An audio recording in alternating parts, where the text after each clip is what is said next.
Edu, agora tem um título aqui teu que é daqueles, assim, que a gente já fica, para quem a gente estava falando de leitura, né, do Pasquim e tal, esse texto aqui você vai querer ler, certamente pessoas vão querer ler. STF pode expulsar o terrivelmente evangélico. Constituição permite que o Supremo reaja a crimes como os que André Mendonça vem cometendo em conluio com Bolsonaro. Do que você trata aqui, Edu? Então, esse inclusive é um texto que, ele é um texto, é um videotexto, né? Porque esse é o roteiro de um vídeo que eu publiquei no fim de semana, que eu acho que foi um dos vídeos mais assistidos da esquerda no fim de semana.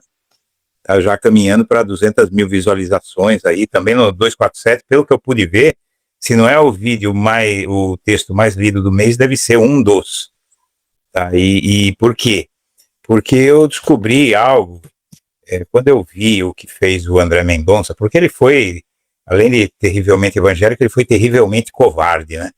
De fazer aquela fala que ele fez na Lide, não foi uma provocação, eu acho que foi uma reação do terrivelmente evangélico, porque ele deve ter ficado preocupado. O que acontece? Tem o advogado Jeffrey Schickini, que ele ficou famoso em fevereiro de 2024, ele pediu ao Supremo um habeas corpus para o Bolsonaro poder participar daquela manifestação grande que ele fez em fevereiro de 2024 na Avenida Paulista, onde, segundo a USP, estiveram quase 200 mil pessoas. E ele pediu um habeas corpus porque havia um burburinho ali de que, eventualmente, ele poderia ser preso por participar daquela manifestação. Então, esse sujeito ele, pediu ao STF um habeas corpus preventivo e foi prontamente desautorizado pela defesa de Bolsonaro, inclusive pelo entorno de Bolsonaro, que disseram que não precisava de nada daquilo. De fato, não precisava mesmo, era muito prematuro, né?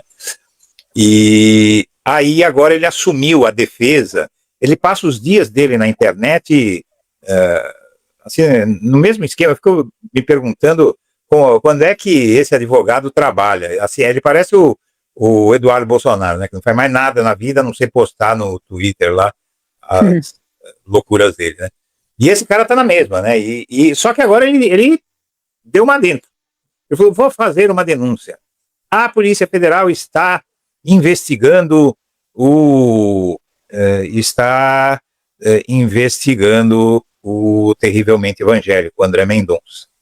E na página 42 das 170 páginas do relatório final da Polícia Federal, a Polícia Federal reproduz uma conversa entre o Jair Bolsonaro e o Eduardo Bolsonaro, em que o Eduardo Bolsonaro diz que esse Schickini entrou com um mandado de segurança para interromper, para tumultuar o julgamento, para parar o julgamento, pediu mais prazo, e aí ele entrou com mandado de segurança, e esse mandado de segurança, ele foi rejeitado.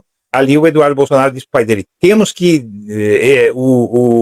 fazer, porque caiu com o terrivelmente evangélico. Ele foi o relator escolhido do evento, né? E aí o Eduardo Bolsonaro dizendo: temos que pedir para o terrivelmente evangélico para paralisar esse julgamento, tal. Isso pode ser uma reversão. E aí, se for para o plenário, essa queixa, porque o relator desse pedido, desse mandato de segurança, ele podia pedir para o plenário apreciar. E aí ele diz que o relator da primeira turma continuaria o Moraes, mas no plenário seria o André Mendonça. E é um diálogo muito esquisito, né? Porque eles falam assim, abertamente, como assim, vamos usar o Mendonça, né?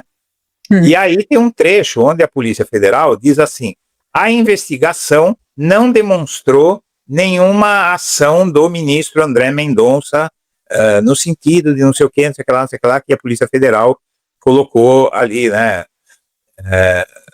essa participação do André Mendonça. E aí o Schickini, ele intuiu, não não é que ele intuiu, ele disse claramente, ele depreendeu dessa frase da Polícia Federal no relatório final, que estava investigando Mendonça. E eu acho que ele tem razão. Entendeu? Eu acho que ele tem razão. Aí ele disse que foi um recado da Polícia Federal para o Mendonça. E eu também acho que ele tem razão. Eu vi aquele recado desse André Mendonça na LIDE, na fala dele no evento da LIDE, e aí eu falei, mas como é que o cara ataca os pares dele? Porque ele não atacou só o Alexandre de Moraes, né? Ele falou que juiz tem que se fazer respeitar, não pelas suas qualidades, não pelo medo, tal. E aí o Alexandre de Moraes deu uma bela resposta, né? Que juiz, o STF é independente e juiz que não tem coragem para manter a independência do STF, que mude de profissão.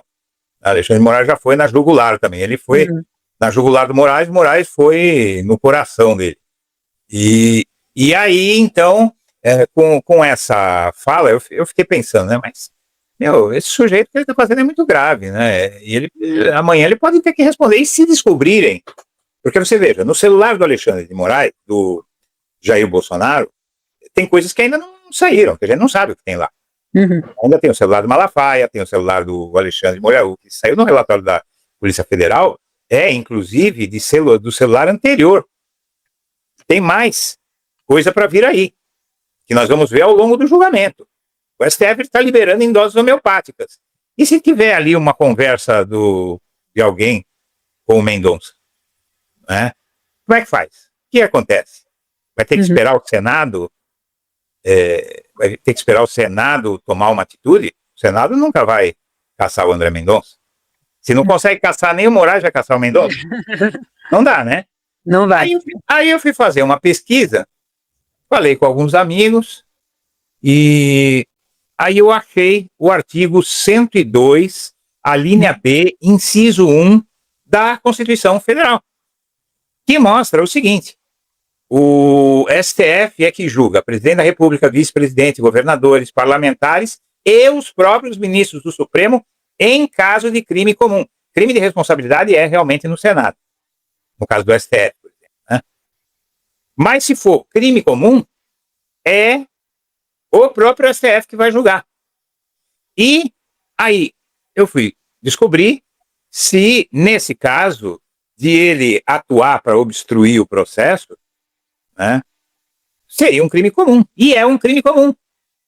Ou seja, o terrivelmente evangélico, como diz o título, pode ser expulso pelo STF.